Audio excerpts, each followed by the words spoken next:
ದಶಕದಿಂದಲೂ ಕೂಡ ಟೀಂ ಇಂಡಿಯಾದ ಪಿಲ್ಲರ್ಗಳಂತೆ ಇದ್ದ ರೋಹಿತ್ ಶರ್ಮಾ ಹಾಗೆ ವಿರಾಟ್ ಕೊಹ್ಲಿ ಅವರ ಆಬ್ಸೆನ್ಸ್ನಲ್ಲಿ ಇದೇ ಮೊದಲ ಬಾರಿಗೆ ಭಾರತ ತಂಡ ಆಂಗ್ಲರ ನಾಡಿನಲ್ಲಿ ಹೊಸ ಅಧ್ಯಾಯಕ್ಕೆ ಸಜ್ಜಾಗ್ತಾ ಇದೆ. 2011ರ ಬಳಿಕ ರೋಹಿತ್ ಅಥವಾ ಕೊಹ್ಲಿ ಇಲ್ಲದಂತ ಮೊದಲ ಸಂಪೂರ್ಣ ಸರಣಿ ಇದು. ಈ ಇಬ್ಬರು ಲೆಜೆಂಡರಿ ಪ್ಲೇಯರ್ ಸ್ಥಾನವನ್ನ ತುಂಬೋದರ ಜೊತೆಗೆ ತಮ್ಮ ಸ್ಥಾನವನ್ನು ಕೂಡ ಗಟ್ಟಿಗೊಳಿಸಿಕೊಳ್ಳಬೇಕಾದಂತ ಅನಿವಾರ್ಯತೆ ಹಲವು ಕ್ರಿಕೆಟಿಗರಿಗೆ ಎದುರಾಗಿದೆ. ಬ್ಯಾಟಿಂಗ್ ವಿಭಾಗದಲ್ಲಿ ಈ ನಾಲ್ವರ ಮೇಲೆಯೇ ಹೆಚ್ಚಿನ ಕಣ್ಣಿದೆ.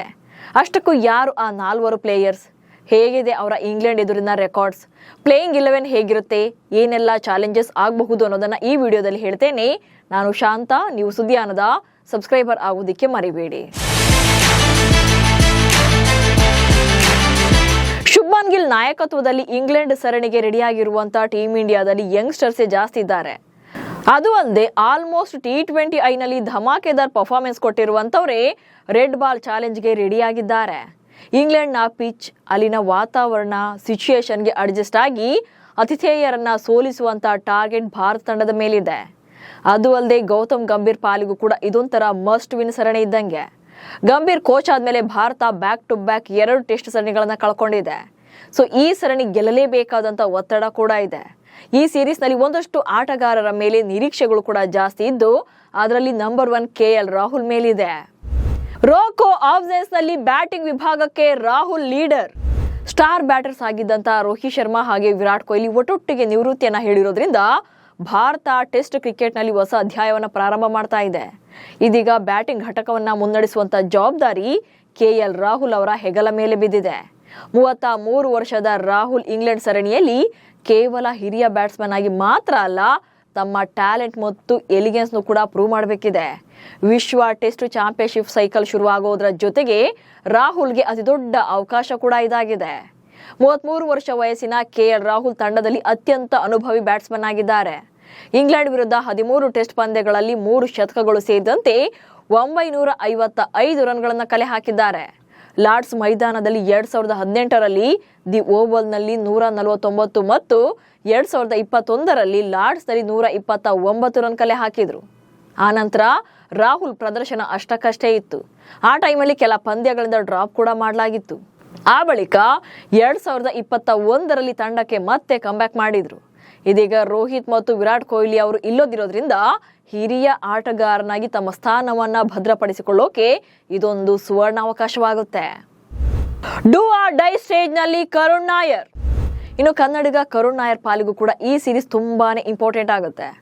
ರಣಜಿ ಟ್ರೋಫಿಯಲ್ಲಿ 9 ಪಂದ್ಯಗಳಲ್ಲಿ 863 ರನ್ಗಳು ಹಾಗೆ ವಿಜಯ್ ಹಜಾರೆ ಟ್ರೋಫಿಯಲ್ಲಿ 779 ರನ್ಗಳನ್ನ ಗಳಿಸುವ ಮೂಲಕ ಆಯ್ಕೆದಾರರ ಗಮನ ಸೆಳೆದಿದ್ದು ಅಲ್ಲದೆ 8 ವರ್ಷಗಳ ಬಳಿಕ ಟೀಂ ಇಂಡಿಯಾಗೆ ಕಂಬ್ಯಾಕ್ ಮಾಡಿದ್ದಾರೆ. 33 ವರ್ಷದ ನಾಯರ್ ಇಂಗ್ಲೆಂಡ್ ಲಯನ್ಸ್ ವಿರುದ್ಧದ ಮೊದಲ ಅನಧಿಕೃತ ಟೆಸ್ಟ್ ನಲ್ಲಿ ಅದ್ಭುತ ಡಬಲ್ ಸೆಂಚುರಿ ಗಳಿಸುವ ಮೂಲಕ ತಾನೂ ಕೂಡ ಅವಕಾಶಕ್ಕೆ ಅರ್ಹ ಅಂತ ಮತ್ತೊಮ್ಮೆ ಪ್ರೂವ್ ಮಾಡಿದ್ರು. 284 ಎಸೆತಗಳಲ್ಲಿ 203 ರನ್ ಗಳಿಸಿದಂತ ನಾಯರ್ ಅವರ ಇನ್ನಿಂಗ್ಸ್ ಅಲ್ಲಿ 26 ಬೌಂಡ್ರಿಗಳು ಹಾಗೆ 1 ಸಿಕ್ಸರ್ ಸೇರಿತ್ತು. ಅಲ್ಲದೆ ಕರುಣ್ ನಾಯರ್ ಇಂಗ್ಲೆಂಡ್ ಸರಣಿಗೆ ಆಯ್ಕೆಯಾಗೋಕೆ ಮತ್ತೊಂದು ಪ್ರಮುಖ ಕಾರಣ ಕೂಡ ಇದೆ. 2022ರ ದೇಶೀಯ ಋತುವಿನ ನಂತರ ಕರುಣ್ ನಾಯರ್ ಇಂಗ್ಲೆಂಡ್ನ ಕೌಂಟಿ ಕ್ರಿಕೆಟ್ನಂತ ಮುಖ ಮಾಡಿದ್ರು. ನಾರ್ಥಾಂಪ್ಟನ್ ಶೈರ್ ಪರ ಕೌಂಟಿ ಚಾಂಪಿಯನ್ಶಿಪ್ ಒಪ್ಪಂದವನ್ನ ಪಡೆದಂತ ನಾಯರ್ ಇಂಗ್ಲೆಂಡ್ ಪಿಚ್ಗಳಲ್ಲಿ ಭರ್ಜರ ಪ್ರದರ್ಶನ ನೀಡಿದ್ದಾರೆ. ಈ ಅದ್ಭುತ ಪ್ರದರ್ಶನದ ಫಲವಾಗಿ ಇದೀಗ ಇಂಗ್ಲೆಂಡ್ ವಿರುದ್ಧದ 5 ಪಂದ್ಯಗಳ ಟೆಸ್ಟ್ ಸರಣಿಗೆ ಆಯ್ಕೆಯಾಗಿದ್ದಾರೆ. ಈ ಅವಕಾಶವನ್ನ ಕರುಣ್ ನಾಯರ್ ಬಳಸಿಕೊಂಡ್ರೆ ಮತ್ತೊಂದಷ್ಟು ವರ್ಷ ಟೀಂ ಇಂಡಿಯಾ ಪರ ಆಡೋದು ಫಿಕ್ಸ್ ಆಗುತ್ತೆ. ಶುಭ್ಮನ್ ಗಿಲ್ ಮತ್ತು ಜೈಸ್ವಾಲ್ ಮೇಲೂ ಭಾರಿ ನಿರೀಕ್ಷೆ. ಇನ್ನು 23 ವರ್ಷದ ಯಂಗ್ ಬ್ಯಾಟರ್ ಯಶಸ್ವಿ ಜೈಸ್ವಾಲ್ ಮೇಲೂ ಕೂಡ ಸಾಕಷ್ಟು ನಿರೀಕ್ಷೆಗಳಿವೆ. ಜೈಸ್ವಾಲ್ ಅವರ 10 ಪಂದ್ಯಗಳಲ್ಲಿ ತವರಿನಲ್ಲಿ 60.61ರ ಟೆಸ್ಟ್ ಸರಾಸರಿಯನ್ನು ಹೊಂದಿದ್ರೆ ವಿದೇಶಗಳಲ್ಲಿ 44.18ರ ಸರಾಸರಿಯನ್ನು ಹೊಂದಿದ್ದಾರೆ. ಈ ಬಾರಿ ವಿರಾಟ್ ಅಥವಾ ರೋಹಿತ್ ಶರ್ಮಾ ಕೂಡ ಇಲ್ಲದ ಕಾರಣ ಜೈಸ್ವಾಲ್ ಭಾರತ ಪರ ಓಪನರ್ ಆಗಿ ತಾಳ್ಮೆಯಿಂದ ಇನ್ನಿಂಗ್ಸ್ ಅನ್ನು ಕಟ್ಟಬೇಕಾಗುತ್ತೆ. ಇನ್ನು ನಾಯಕ ಶುಭ್ಮನ್ ಗಿಲ್ಗಂತೂ ಈ ಸರಣಿ ಚಾಲೆಂಜಿಂಗ್ ಆಗಿದೆ. ಕ್ಯಾಪ್ಟನ್ ಆಗಿ ಅಷ್ಟೇ ಅಲ್ಲದೆ ಆಟಗಾರನಾಗಿ ಕೂಡ ಗೆಲ್ಲೇಬೇಕಿದೆ.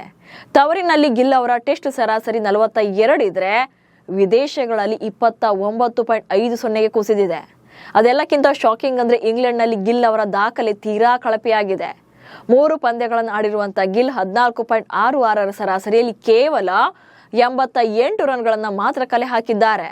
ಈಗ ನಾಯಕತ್ವ ಕೂಡ ಸೇರಿದ್ದು ಕೇವಲ ರನ್ಗಳ ಬಗ್ಗೆ ಅಷ್ಟೇ ಅಲ್ಲ, ಹೇಗೆ ಬ್ಯಾಟಿಂಗ್ ಮಾಡ್ತಾರೆ ಅನ್ನೋದು ಕೂಡ ಇಂಪಾರ್ಟೆಂಟ್ ಆಗುತ್ತೆ. ಆಧುನಿಕ ಕಾಲದ ಅತ್ಯಂತ ಪ್ರತಿಷ್ಠಿತ ಬ್ಯಾಟ್ಸ್ಮನ್ಗಳನ್ನ ಕಳೆದುಕೊಂಡಿರುವಂತಹ ಭಾರತ ತಂಡವನ್ನ ಹೇಗೆ ಮುನ್ನಡೆಸ್ತಾರೆ ಎನ್ನುವುದ್ರ ಬಗ್ಗೆ ಕೂಡ ಪ್ರಶ್ನೆಗಳು ಮೂಡಿವೆ. ಅದೆಲ್ಲಕ್ಕಿಂತ ಹೆಚ್ಚಾಗಿ ಕಳೆದ 2 ದಶಕಗಳಿಂದ ಇಂಗ್ಲೆಂಡ್ ಪಿಚ್ ಭಾರತೀಯರ ಪಾಲಿಗೆ ಕಬ್ಬಿಣದ ಕಡಲೆಯಾಗಿರೋದೇ ಮತ್ತೊಂದು ದೊಡ್ಡ ಸವಾಲಾಗಿದೆ. ಭಾರತೀಯರಿಗೆ ಇಂಗ್ಲೆಂಡ್ ಪಿಚ್ ನಲ್ಲಿ ಆಡೋದೇ ಸವಾಲು. ಇಂಗ್ಲೆಂಡ್ ತಂಡದ ವಿರುದ್ಧ 5 ಟೆಸ್ಟ್ ಪಂದ್ಯಗಳು ನಡೆಯಲಿದ್ದು ಲೀಡ್ಸ್, ಬರ್ಮಿಂಗ್ಹ್ಯಾಮ್ ಹಾಗೆ ಲಾರ್ಡ್ಸ್, ಮ್ಯಾಂಚೆಸ್ಟರ್ ಓವಲ್ ಮೈದಾನಗಳಲ್ಲಿ ಪಂದ್ಯಗಳು ನಡೆಯಲಿವೆ. 5 ಪಿಚ್ಗಳು ಭಿನ್ನವಾಗಿದ್ರೂ ಕೂಡ ಎಲ್ಲದರ ಸಾಮಾನ್ಯ ಲಕ್ಷಣ ಒಂದೇ ತರ ಇದೆ. ಅಲ್ಲಿನ ಪಿಚ್ಗಳಲ್ಲಿ ಆಡಿದಂತೆ ಅಂದುಕೊಂಡಂತೆ ಬ್ಯಾಟ್ ಬೀಸೋಕೆ ಸಾಧ್ಯವಾಗೋದೇ ಇಲ್ಲ. ಇಂಗ್ಲೆಂಡ್ನ ಪಿಚ್ಗಳು ಬ್ಯಾಟರ್ಗಳ ಪಾಲಿಗೆ ತಾಳ್ಮೆ ಪರೀಕ್ಷೆ ಮಾಡ್ತವೆ. ಯಾಕಂದ್ರೆ ಇಲ್ಲೇನಾದ್ರೂ ಕೂಡ ಚೆಂಡನ್ನ ಸ್ವಿಂಗ್ ಮಾಡಬಲ್ಲವರೇ ಹೀರೋಗಳಾಗಿ ಮೆರೀತಾರೆ. ಇಂಗ್ಲೆಂಡ್ನಲ್ಲಿ ಸಾಮಾನ್ಯವಾಗಿ ಬಳಸುವಂತಹ ಡ್ಯೂಕ್ಸ್ ಚೆಂಡು ಸ್ವಿಂಗ್ ಬೌಲರ್ಗಳಿಗೆ ಅನುಕೂಲಕಾರಿಯಾಗಿದೆ. ಹೀಗಾಗಿ ಮೊದಲ 2 ದಿನಗಳಿಗಂತೂ ಬ್ಯಾಟ್ಸ್ಮನ್ಗಳಿಗೆ ಅಗ್ನಿ ಪರೀಕ್ಷೆ ಅಂದ್ರೂ ಕೂಡ ತಪ್ಪಾಗಲ್ಲ. ಲಾರ್ಡ್ಸ್ ಪಿಚ್ ದಿನ ಕಳೆದಂತೆ ಸ್ಪಿನ್ನರ್ಗಳಿಗೂ ಕೂಡ ಸಹಾಯ ಮಾಡಬಹುದು. ಅದೇ ಬರ್ಮಿಂಗ್ಹ್ಯಾಮ್ ಪಿಚ್ ಮಾತ್ರ ಆರಂಭದಿಂದಲೇ ಬ್ಯಾಟರ್ಗಳಿಗೆ ಹೆಚ್ಚು ಅನುಕೂಲ ಮಾಡಿಕೊಡುವಂತಹ ಸಾಧ್ಯತೆಗಳಿವೆ. ಇನ್ನು ಮ್ಯಾಂಚೆಸ್ಟರ್ ಪಿಚ್ನಲ್ಲಿ ಉತ್ತಮ ಪ್ರಮಾಣದ ಬೌನ್ಸ್ ಇರುತ್ತೆ. ಕೊನೆಯ ಟೆಸ್ಟ್ ನಡೆಯಲಿರುವಂತಹ ಓವಲ್ ಮಾತ್ರ ಬೌಲರ್ ಮತ್ತು ಬ್ಯಾಟರ್ಗಳಿಬ್ಬರಿಗೂ ಕೂಡ ನೆರವಾಗುವಂತಹ ಸಮತೋಲಿತ ಪಿಚ್ ಅಂತ ವಿಶ್ಲೇಷಣೆ ಮಾಡಲಾಗ್ತಾ ಇದೆ. ಹಾಗಂತ ಇಲ್ಲಿ ಬ್ಯಾಟಿಂಗ್ ಮಾಡೋಕೆ ಆಗಲ್ವಾ ಅಂದ್ರೆ ಖಂಡಿತ ಸುಳ್ಳು. ಪಂದ್ಯ ನಡೆದಂತೆ ಹಾಗೆ ಪಿಚ್ ಒಣಗಿದಂತೆಲ್ಲ ಬ್ಯಾಟಿಂಗ್ಗೆ ಹೆಚ್ಚು ಅನುಕೂಲಕರವಾಗುತ್ತೆ. ಸೊ ತಾಳ್ಮೆಯ ಆಟ ಬೇಕು ಅಷ್ಟೇ. ಭಾರತ ಪರ ಸುನಿಲ್ ಗವಾಸ್ಕರ್, ಅಜರುದ್ದೀನ್, ಸಚಿನ್ ತೆಂಡೂಲ್ಕರ್, ರಾಹುಲ್ ದ್ರಾವಿಡ್ ಅವರೆಲ್ಲ ಇಂಗ್ಲೆಂಡ್ ಪಿಚ್ಗಳಲ್ಲಿ ಯಶಸ್ವಿಯಾಗಿದ್ದು ಇದೇ ಕಾರಣಕ್ಕೆ. ಇಂದಿನ ಜಮಾನದಲ್ಲಿ ವಿರಾಟ್ ಕೊಹ್ಲಿ ಮತ್ತು KL ರಾಹುಲ್ ಸಹ ತಾಳ್ಮೆಯುತವಾಗಿ ಆಡಿ ಸೈ ಎನಿಸಿಕೊಂಡಿದ್ದಾರೆ. ಸೊ ಇನ್ನು ಟೀಮ್ ಇಂಡಿಯಾ ಪ್ಲೇಯಿಂಗ್ 11 ಬಗ್ಗೆ ನೋಡೋದಾದ್ರೆ, ಪ್ಲೇಯಿಂಗ್ 11 ನಲ್ಲಿ ಯಶಸ್ವಿ ಜೈಸ್ವಾಲ್ ಹಾಗೆ KL ರಾಹುಲ್ ಓಪನರ್ಸ್ ಆಗಿ ಕಣಕ್ಕಿಳಿಬಹುದು. ಇನ್ನು 3ನೇ ಸ್ಲಾಟ್ ನಲ್ಲಿ ಸಾಯಿ ಸುದರ್ಶನ್ ಇಳಿಬಹುದು. ಇನ್ನು 4ನೇ ಸ್ಥಾನ ಶುಭ್ಮನ್ ಗಿಲ್ಗೆ ನೀಡಿದ್ರೆ 5ನೇ ಸ್ಥಾನದಲ್ಲಿ ಕರುಣ್ ನಾಯರ್ ಮಿಡಲ್ ಆರ್ಡರ್ ನ ಸ್ಟ್ರೆಂತ್ ಆಗ್ತಾರೆ. ಇನ್ನು ನಂಬರ್ 6 ನಲ್ಲಿ ವಿಕೆಟ್ ಕೀಪರ್ ಬ್ಯಾಟರ್ ಆಗಿರುವಂತಹ ರಿಷಬ್ ಪಂತ್ ಬರಬಹುದು. 7ನೇ ಸ್ಲಾಟ್ ನಲ್ಲಿ ನಿತೀಶ್ ಕುಮಾರ್ ರೆಡ್ಡಿ ಬರಬಹುದು. ಇನ್ನು ರವೀಂದ್ರ ಜಡೇಜಾರನ್ನ 8ನೇ ಸ್ಥಾನದಲ್ಲಿ ಕಳಿಸುವಂತ ನಿರ್ಧಾರವನ್ನ ಮಾಡಬಹುದು. ಇನ್ನು ವೇಗಿಗಳ ವಿಭಾಗದಲ್ಲಿ ಜಸ್ಪ್ರೀತ್ ಬುಮ್ರಾ, ಮೊಹಮ್ಮದ್ ಸಿರಾಜ್ ಮತ್ತು ಪ್ರಸಿದ್ಧ ಕೃಷ್ಣ ಅವರನ್ನ ಆಯ್ಕೆ ಮಾಡುವಂತ ಸಾಧ್ಯತೆಗಳಿವೆ. ಇನ್ನು ಇಂಗ್ಲೆಂಡ್ ಸರಣಿ ಮೂಲಕ ಭಾರತದ WTC ಫೈನಲ್ ರೇಸ್ ಕೂಡ ಶುರುವಾಗುತ್ತೆ. ಅಂಕ ಪಟ್ಟಿಯಲ್ಲಿ ಮೊದಲ 2 ಸ್ಥಾನಗಳನ್ನ ಪಡೆಯುವಂತ ತಂಡ ಫೈನಲ್ ಅನ್ನ ಪ್ರವೇಶ ಪಡೆಯುತ್ತೆ. ಇನ್ನು ಭಾರತ ಈಗಾಗಲೇ ವಿಶ್ವ ಟೆಸ್ಟ್ ಚಾಂಪಿಯನ್ಶಿಪ್ ಫೈನಲ್ ಪಂದ್ಯವನ್ನ 2 ಬಾರಿ ಆಡಿದೆ. ಆದರೆ 3ನೇ ಬಾರಿಗೆ ಫೈನಲ್ ಪ್ರವೇಶಿಸುವಂತ ಆಸೆಗೆ ಪೆಟ್ಟು ಬಿದ್ದಿತ್ತು. ಸೊ ಈಗ ಮತ್ತೆ ಟಾಪ್ 2 ಗಾಗಿ ಆಡಲೇಬೇಕಾಗಿದೆ, ಗೆಲ್ಲೇಬೇಕಾಗಿದೆ. ಈ ರೇಸ್ ನಲ್ಲಿ ಯಂಗ್ಸ್ಟರ್ಸ್ಗೆ ಮಣೆ ಹಾಕಿರುವಂತಹ BCCI ಸದ್ಯ T20I ಸ್ಪೆಷಲಿಸ್ಟ್ ಗಳನ್ನೇ ಇಂಗ್ಲೆಂಡ್ ಟೆಸ್ಟ್ ಸರಣಿಗೆ ಕಳಿಸಿದ್ದಾರೆ.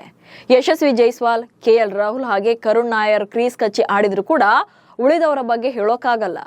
2007ರಿಂದ ಇಂಗ್ಲೆಂಡ್ ನೆಲದಲ್ಲಿ ಸರಣಿಯನ್ನೇ ಗೆಲ್ಲದಂತ ಭಾರತ ಈ ವರ್ಷ ಹೇಗೆ ಪ್ರದರ್ಶನ ನೀಡ್ತಾರೆ ಅನ್ನೋದನ್ನ ಕಾದು ನೋಡಬೇಕು. ನಮಸ್ಕಾರ.